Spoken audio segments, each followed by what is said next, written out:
Hello everyone, welcome back. I hope all of you are doing well and keeping well.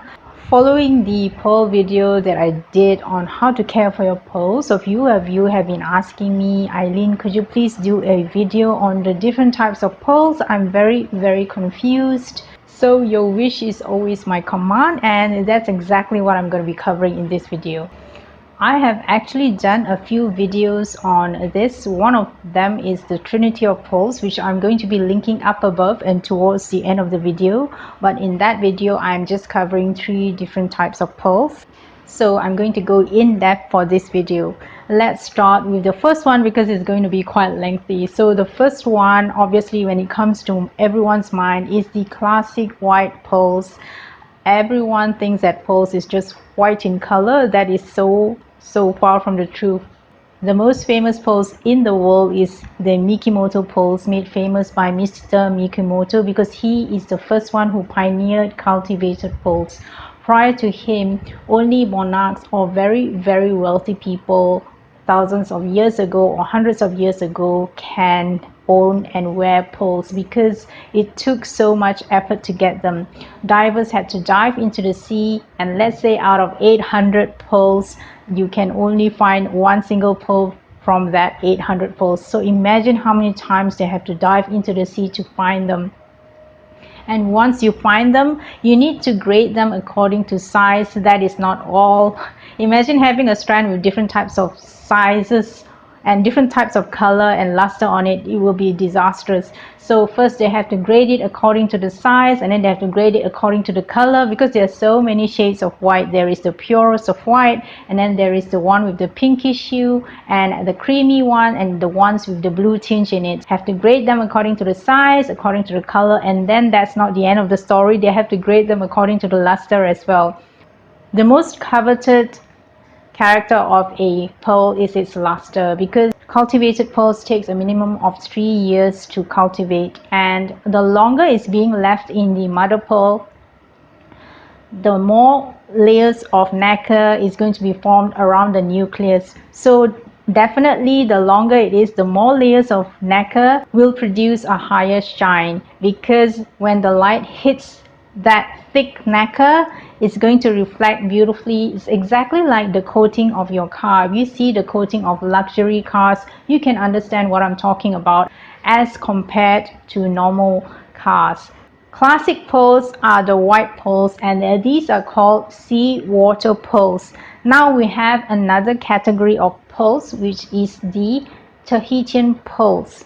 If the Mikimoto is like the Rolls Royce of pearls, I always imagine that the Tahitian pearls is like the Porsche, because it's so chic looking and it's black in color. Initially, when it was first marketed, a lot of people went for the black pearls, but more recently the ones with the peacock blue hue to it is much more coveted, especially in the last few years. So this is exactly like when you are dyeing your hair and then you've got the one with the blue tinge in it. So that is also a very beautiful pearl to have. And then you have the Lamborghini of pearls, which is the South Sea pearls. So we are very fortunate, because in Borneo we have our own Borneo pearls as well, which is almost the same kind of characteristics as these other South Sea pearls, which are grown in the Philippines and also in Broome in Australia. So the South Sea pearls are also very rich in minerals because of the lava content in the sea. The most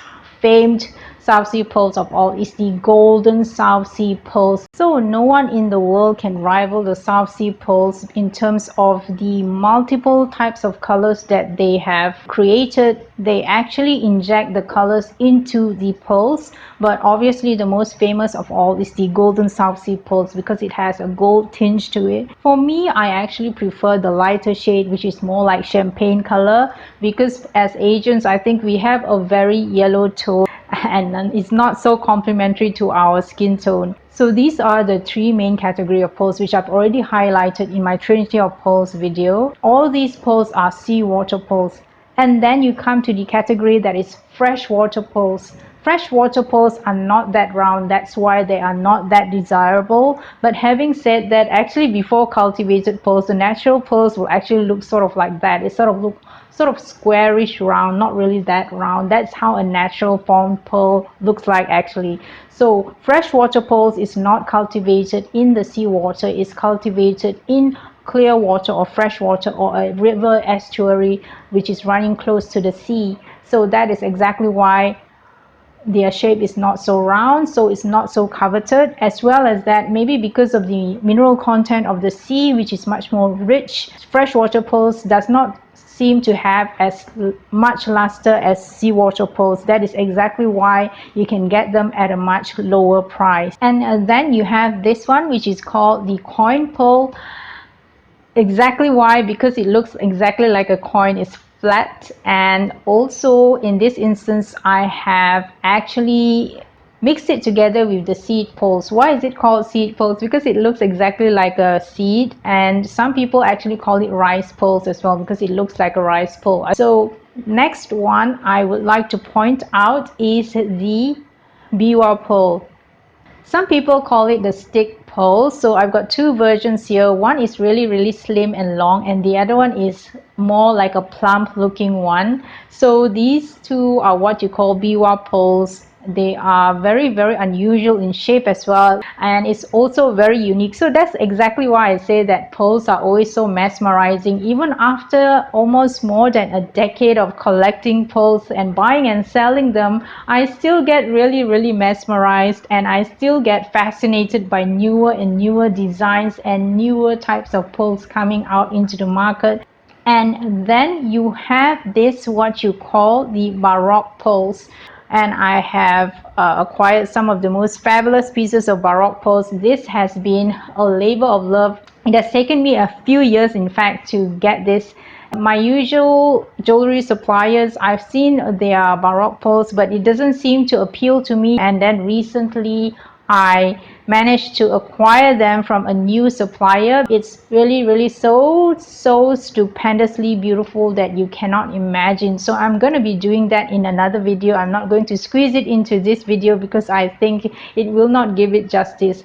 So I'm just going to showcase this fabulous piece of Baroque pearl as a lead up to that video. I initially was not drawn to it because I felt that it looked a little bit like too avant-garde, and I can't stop looking at it. I keep on admiring it because it reminds me of a vase. It has that squarish shape at the top, and if I turn it to the side, you can see that there is that very square, very structural to the top bit of the pearl, and at the bottom part of it looks like a jug. And what is so very special about it is it's even got a baby seed attached to the side of the pearl. And if you look at the luster of it, it's simply stupendous. The light seems to like almost shine out from it. It's very luminous. It has a very creamy kind of a hue to it, and it's really a wonder of nature, don't you think so? It's made from Mother Nature. It's really natural.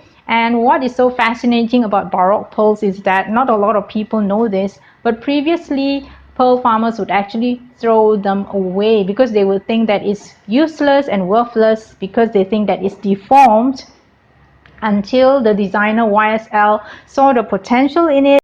So I hope that I have enlightened you in this video on the different types of pearls, so that you will have a better idea and better knowledge and be more equipped when you go out there and you want to start investing and collecting pearls and start your own jewelry collection. I think no jewelry collection is complete without pearls. Think about it, all the rest of the gemstones were unearthed and mined from the depths of the earth, whereas pearls have come from a living organism. It takes a minimum of 3 years to cultivate even the simplest of pearls, and even longer for more higher quality pearls. Can be passed down through generations, as you've seen what the British royal family has done. It never tarnishes, so it can be passed down for centuries, and it will still have its luster if you go for good quality pearls. That is the keyword. Do not get cheated and get the lower quality pearls. Thank you so much for spending time with me again.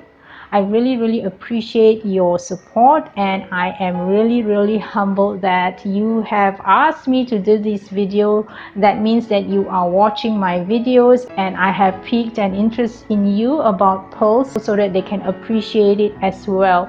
So I hope that you take good care of yourself, and feel free to check out my other gemstone videos, and I will see you there.